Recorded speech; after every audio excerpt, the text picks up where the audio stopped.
Production funding for Behind the Headlines is made possible in part by the WKNO Production Fund, the WKNO Endowment Fund, and by viewers like you. Thank you. The efforts to increase minority business participation tonight on Behind the Headlines.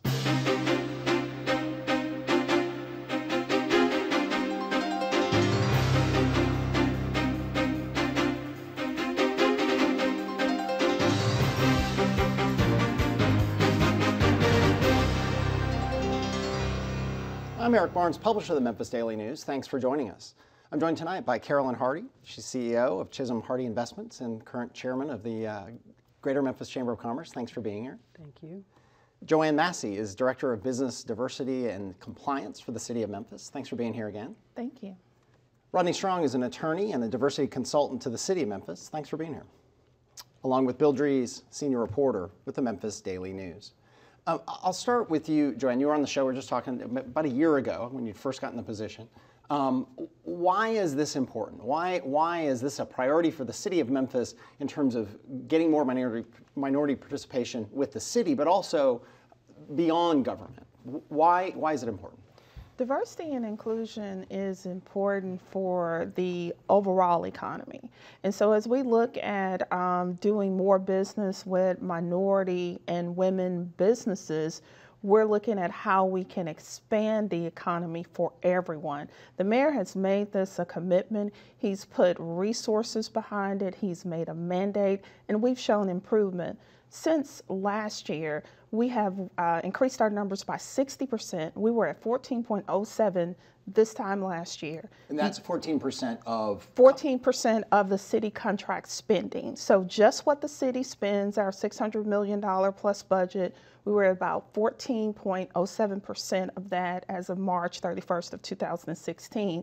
And I'm very happy to say that we're up 60% at 20.24% of MWBE spending in city contracting. And what's the ultimate goal?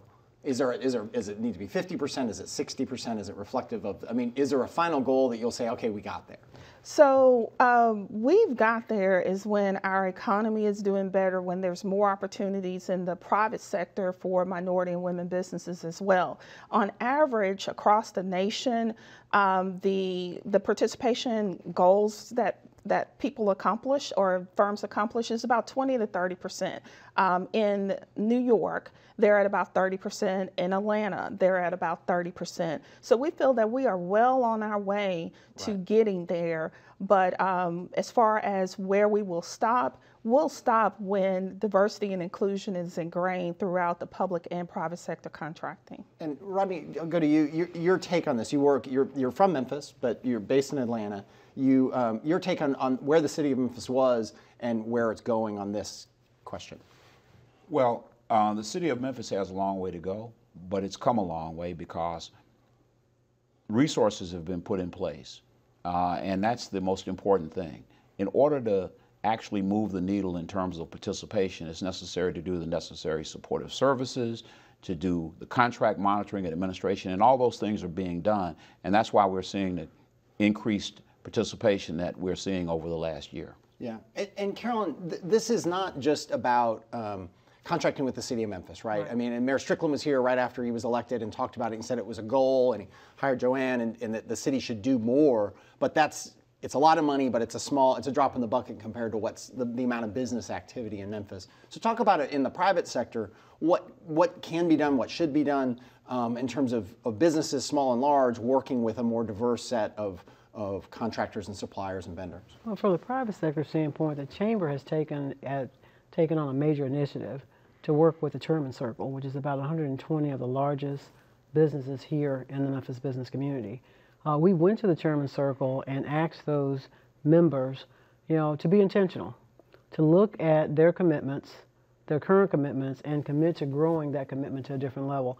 I agree with Joanne. City government can only do so much at $600 million, whereas the private sector is worth billions and billions. You have many, many large companies here without naming any of them. When you look at our gross receipts of 0.83% of total revenue here in the Memphis and Shelby County area, we've got a long ways to go. And let's break that. That's less than 1%. That's less than 1%. black businesses earn Right. in doing business here in the Memphis community. Right. In a city that's an area that's 60+% African American. Right, in a city that's 62% African American. And now if you remember, in 2007, that number was 1.8%. Yeah. 1.08%. We've slid back 20%, which is hundreds and hundreds of millions of dollars out of the black community. And it's more than, I'll go to Bill, but it's more than, I've heard people talk about this, it's more than, there's a fundamental sense of equity and fairness behind this. But other people will also say it's just smart.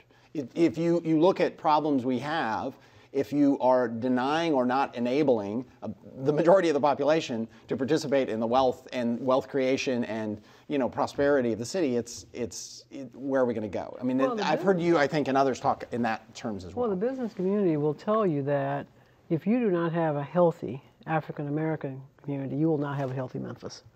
And we need to truly believe that, because I truly believe that. When you look at 50% of our children live in poverty here in the Memphis area, and we talk about living wages, and we still have a lot of employers that pay minimum wage. We look at some of our communities, whether that's Hickory Hill, which is a declining community. The Chamber is really looking for ways, how do we incent and encourage businesses to locate in North Memphis and Hickory Hill? How do we create the land, the space, so that now the business is in a community where our citizens can actually walk to work, bike to work, take a bus to work, but it's within a closer proximity.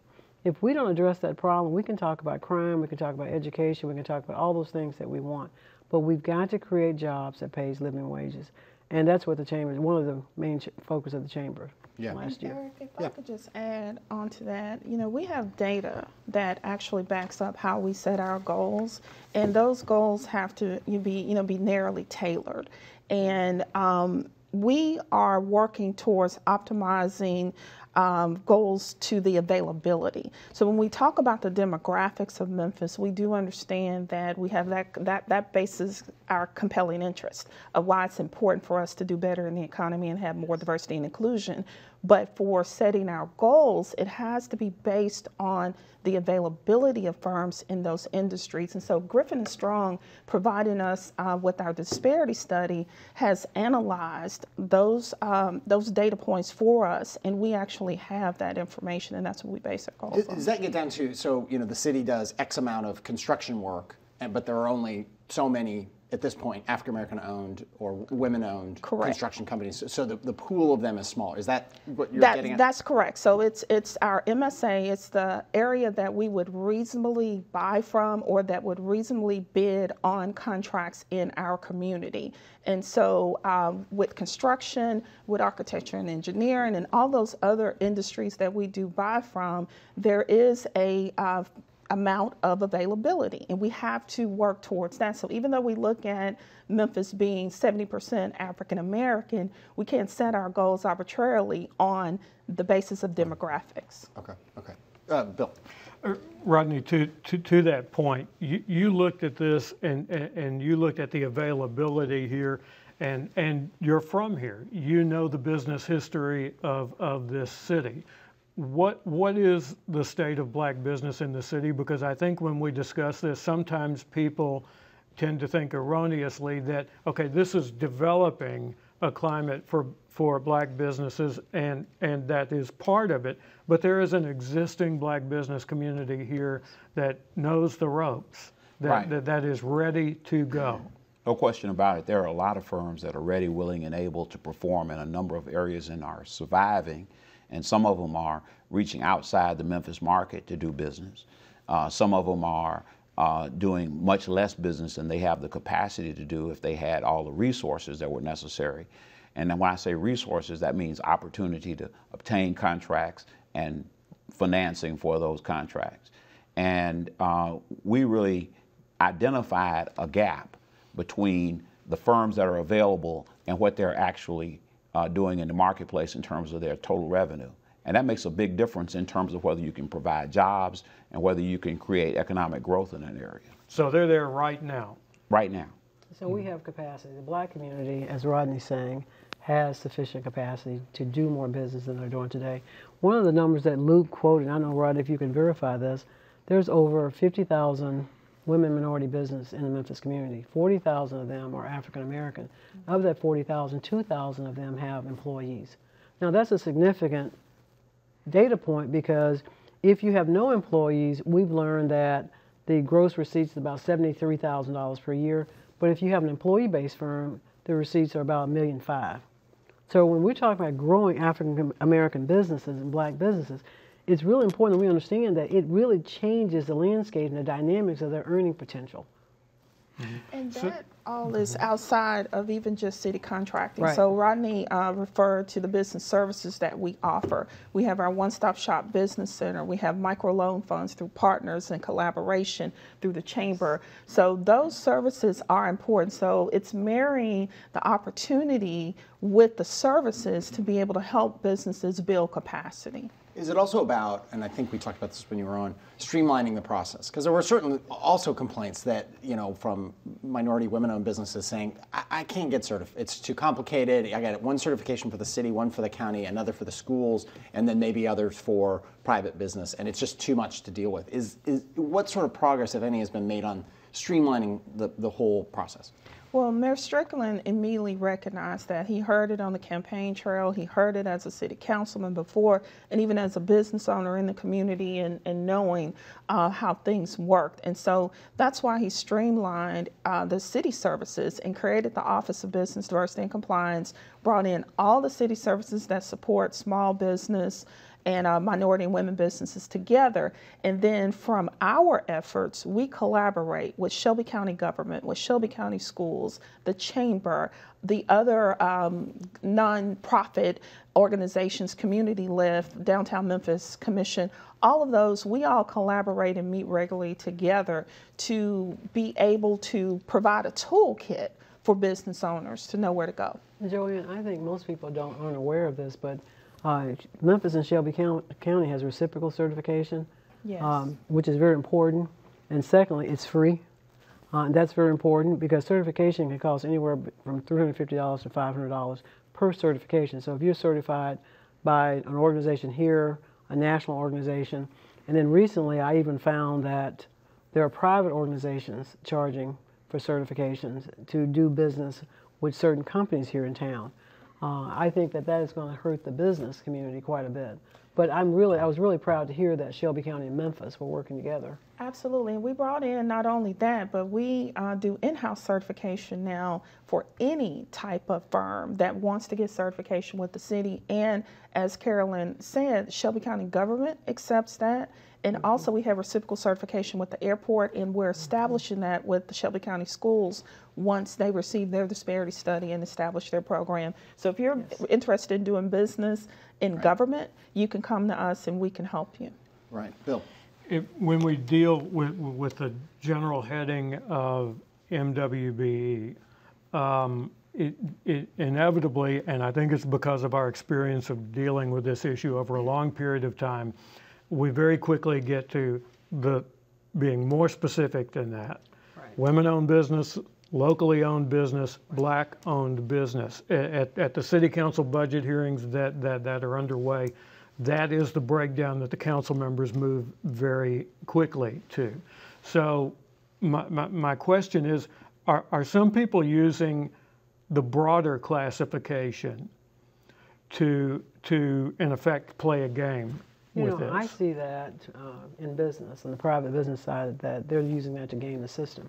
There are contracts that, from the business community standpoint, we know has gone to entities that were fronted by white women, but their husband actually run the company. That really hurts minorities when we go in and intentionally trying to do the right things, making sure we have the right capital, that we're scalable, as Rodney said, and then we run into a wall where people are gaming the system. We're going to have to deal with that right away. And there's a second component that has hurt us. There's a ceiling on how much you can earn to be classified as a black. If you earn, I think, a 3-year average of over $30 million, now you're no longer counted within that number. Long term, that will hurt our performance because those companies now are doing business, as Rodney, as you said, they're doing business outside of Memphis because they can't get contracts in Memphis because the GCs are concerned that they can't count them. And that defeats the overall purpose of building Wealth in the black community. wealth That's in the correct. black community and building wealth in a city that has a historic problem with poverty and with wealth That's correct. as well. Rodney, what is the way around that? These are very complex regulations that we're talking about. Is the way forward on this more specific regulations so that there's not a way around it? Yeah, a lot of people question why we need certification. But the reason you need certification is because these programs provide a benefit. And so consequently, you're going to have people who wish to access the benefit who don't qualify for it. And you have to and so the real key to weeding out these firms that are, to use the term that Carolyn used, fronts, is to have a very rigorous certification process. And so that's one of the things that we recommended in our disparity study, and it's one of the reasons that the city now does their own in-house certification, so that they can personally check up on each of these firms and make a determination. And so now the certifying authority for the city of Memphis is sitting at the table with us. And so she's got to make that ultimate determination, and I think that is going to go a long way to weeding out some of these issues that Carolyn referenced. Carolyn, when you talk to businesses, when you talk to white male-owned businesses about increasing their business-to-business contracts with minority-owned businesses, black-owned businesses, what do you hear from those business leaders? We heard a couple of things from the Chairman's Circle, just to refer to them because that's who we interact with the most. One of their concerns is that they didn't know where the black businesses were. That statement was made as recently as 60 days ago. So we were fortunate that Jerry Collins was nice enough to share his list From with the, business, head from of MLG&W. The CEO of MLG&W pulled his list from his database and sent it to the Chairman's Circle businesses who said that they could not access minority businesses. One of the concerns that you hear from the majority businesses, the white business, is that they're afraid they're taking business from somewhere else. Well, we only have 0.83%, so the taking is not, too drastic yet. Okay, I'll worry about that when we're up to 20%. But that's a complaint that we hear. And then thirdly, we hear a complaint about skill set, and I want to go there because I fight this every time I hear it. It's important that you understand that a lot of the black businesses came about after they were employed by a white business. Then all of a sudden, they were doing such a great job. They were managing that construction project, or that they were a general manager or whatever. They decided to go out on their own. The moment they went out on their own, their skill set dropped. All of a sudden, they're no longer skilled, which really bothers me. The third thing they say is that our business can't wait the 90 days because most construction projects now have a 90-day pay or performance pay. In other words, you're paid once a contract, they prove that it is working. So Rodney talked about the financing issues. We have to work around that, and factoring is not the answer. I looked at a gentleman's financials recently, and his earnings was $400,000. He paid over $100,000 in factoring fees.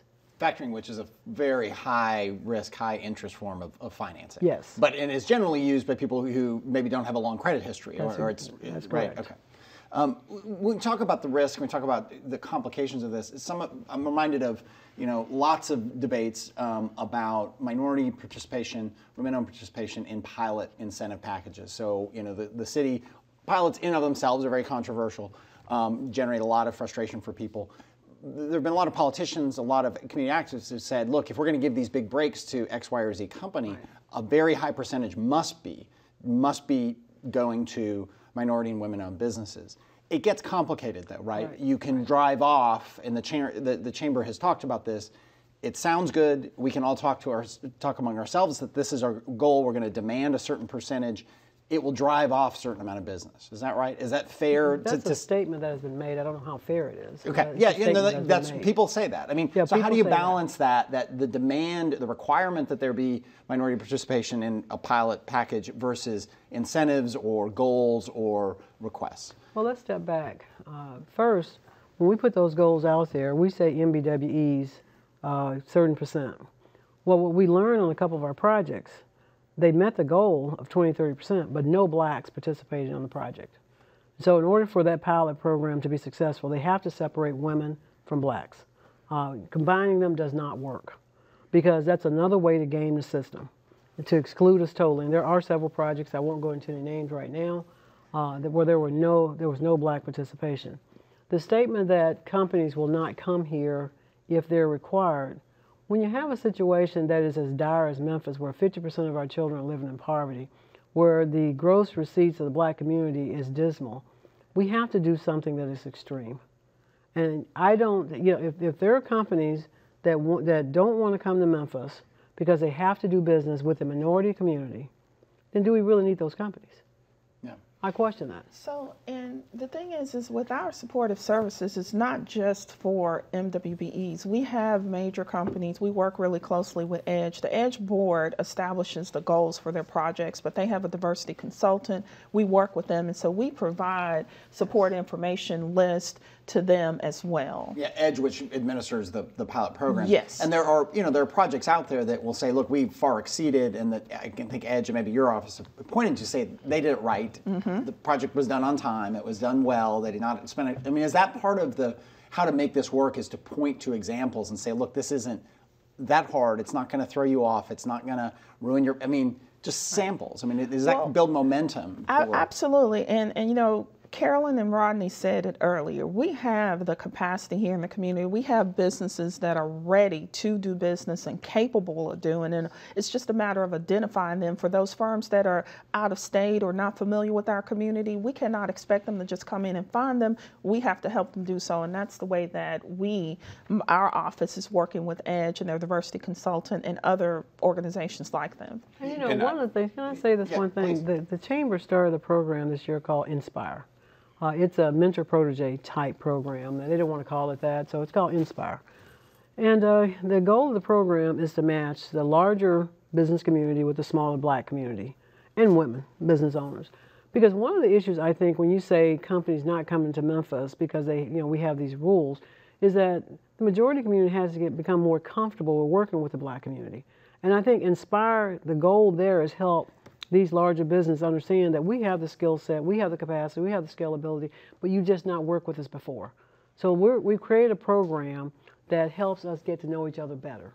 And I think the more we get to know each other better, the more those type conversations you have with companies looking at coming to Memphis, those conversations won't happen. I think what hurts that is that we're having those conversations and it's causing noise with those companies outside of Memphis. I'd like to piggyback on that because I've had a lot of experience working in the very same situation with Invest Atlanta. And I can say around the country, there are a number of jurisdictions that have requirements for local participation or MWBE participation. And you have to recognize these companies are receiving a substantial tax break. When they come in, they're receiving benefits. And so they have to be able to make a commitment to contribute to the community and to the growth of the community. And the other thing is, oftentimes where they indicate that they might have had problems doing this work, the reality of it is they've done it in other places. They might have facilities in another jurisdiction where they're already doing it. So oftentimes they're just really saying, we don't want the time, the effort, and the expense. And I think it's incumbent upon the city to just require that. Yeah. Bill, just a couple minutes left. Let's talk a little bit about political influence in the city. You talked about this, Rodney, at a gathering of city and county elected officials at the FedEx House in the city's medical center some months ago. And you told that group that Memphis has a heritage of black business leaders who were making things happen when racial segregation was law. And that you really didn't see much of an excuse why better things couldn't happen in our current environment. And that was an argument that I was making, that business people in the African American community needed to look at larger projects and look at working on the whole development side of projects. There are some major projects that could be done in Memphis that these businesses could probably be at the center of developing. And to the extent that you're developing a project, you have an opportunity to then name who's going to be the general contractor, who's going to be the major subcontractor on the project. You can have an influence, and you can grow those businesses substantially because you give them much larger contracts. And we've had that experience in some of the other projects that I've worked on. Mm-hmm. And you can also go into areas of the city that are ripe for redevelopment that a company from outside of Memphis might write off and say that area is never going to come back. Correct. And Memphis has a number of those areas that are proximate to downtown, proximate to all the amenities that exist in the metro area, but the areas haven't been invested in many years, and so what you see is a declining community where you could have a thriving community if you were committed to community economic development. So do Black business leaders need to become more political? Do political leaders need to have more of a business background? Well, I think that the problem is oftentimes it's difficult for business people to fully understand policy and how policy can influence their ability to do business. And so it's necessary to combine that whole nexus between policy and business. And to the extent that you do, you can reform and revive and revitalize communities. And that's what I think Memphis could gain a substantial amount from. All right, well, that is all the time we have. Thank you all for being here, and thank you for joining us. Join us again next week.